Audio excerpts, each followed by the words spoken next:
Nagulat lang po ako na sa lahat ng pwedeng maging reaction ni Senator Tito, sabi niya it's illegal.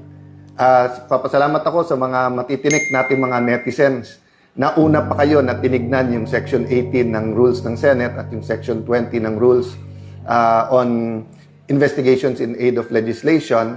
Ang point ko, sa lahat ng pwedeng reaction, bakit parang ayaw talaga na ituloy ito? Why is control important? Because the chairman schedules the hearing. So meaning, kung mababalik sa kanila, iske-schedule ba nila yung flood control hearing? Kung iske-schedule nila, kontrolado din po ng majority at ng chairman sino ang iimbitahin. Kontrolado din kung once a week, once a month. Dati po, wala naman yung partial report eh. Kaya nga, paulit-ulit ko sinasabi, ang kailangan impartial, not partial. And paano ka maglalabas ng partial na hindi mo pa nabubuo yung theory kung ano talaga nangyari? Tignan niyo po, sabi ng Office of the Ombudsman, may mastermind. Sabi ni Senator Lacson, walang mastermind. So paano ka maglalabas ng report na partial pa lang? And then, paano nangyari yon na panay oposisyon, na panay sa Senado? 1 trillion budget sa administrasyon, walang involved dito.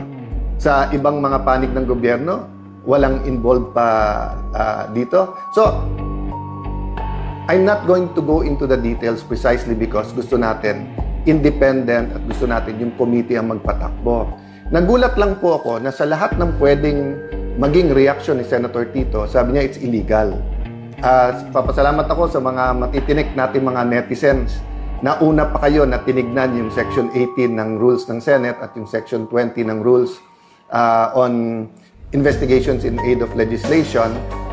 But assume natin tama si former Senate President Soto at bawal mag-create ng subcommittee. Hindi po bawal nasa rules po yan. But sabi mo, then all the majority has to do is for the chairperson, Senator Pia Cayetano, to come out herself with the notice on Monday. So, ang point ko, sa lahat ng pwedeng reaksyon, bakit parang ayaw talaga na ituloy ito?